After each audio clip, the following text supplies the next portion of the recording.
Amid much anticipation and curiosity, the Beijing Games opening ceremony gets underway. It promises, of course, to be a spectacular event. It has been shrouded, as opening ceremonies always are, in secrecy. But there are a few things we can tell you about what to expect. The Chinese pop star Liu Huan and the British singer Sarah Brightman will sing a specially commissioned theme song that is officially confirmed. Some other details were leaked when a South Korean station posted video of a rehearsal on the internet. Among them, the news that there will be a simulated waterfall. Projected images of giant blue whales were also in that South Korean video, as well as dozens of drummers, martial arts experts, several colourfully dressed performers suspended by wires and floating above the audience.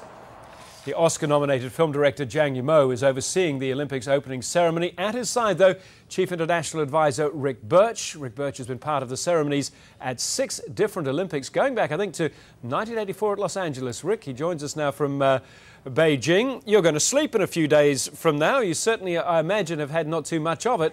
What can we expect tonight?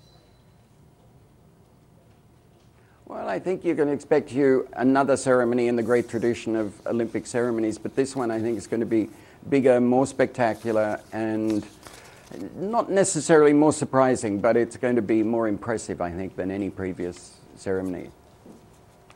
You've worked on so many before, notably Los Angeles, Sydney Olympics, your own home games. There's so much money being spent here, $100 million in the opening and closing ceremonies. What can you do with that money, to make it have that wow factor the world's expecting now? Well, I think for a start it's very difficult to put a budget on it. I think $100 million is meaningless here because the costs are so different and the way that it's structured so different. But Athens is probably the most expensive ceremony, and it was a lot more than that.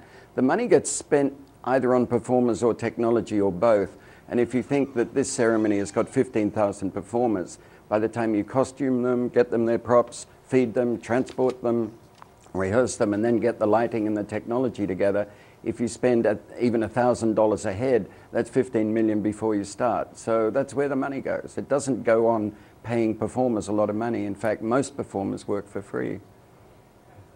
Do you have a sense that of all the Olympic Games you've worked with, that there is in China a determination there can be no failure? Everything must go perfectly, even more than at the previous opening ceremonies you've been involved with?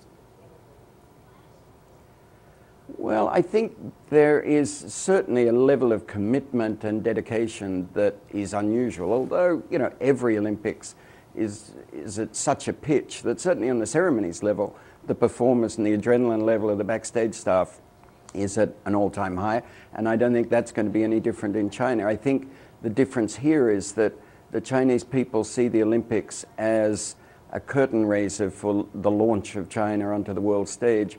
And the Olympics is really the first opportunity that international viewers and international listeners and readers will get to really look inside China for 16 days. As you know, the Olympics are a fantastic opportunity to expose the life and the culture and the society of the host city. And I think on that level, Beijing has never, of course, experienced anything like it. And the people of China...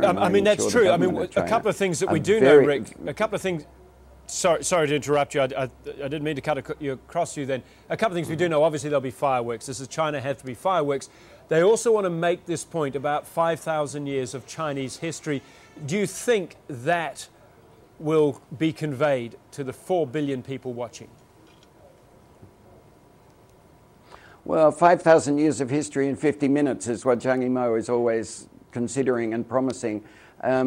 Yeah, we can't compress it quite that much, but the history of China is shown in an artistic, poetic, and choreographed and musical way. It's an attempt to introduce the world at least to some elements of Chinese history and, of course, Chinese culture and society as well, yeah. Well, of course, one of the big secrets, do you actually know who is the person selected to light the cauldron? And can you tell us? I think I know who it is, but it's not going to be confirmed till tonight. There will be 8 torchbearers, and one of them will be the final person to light the flame. So I know who the 8 are, but I'm not sure which is the final one.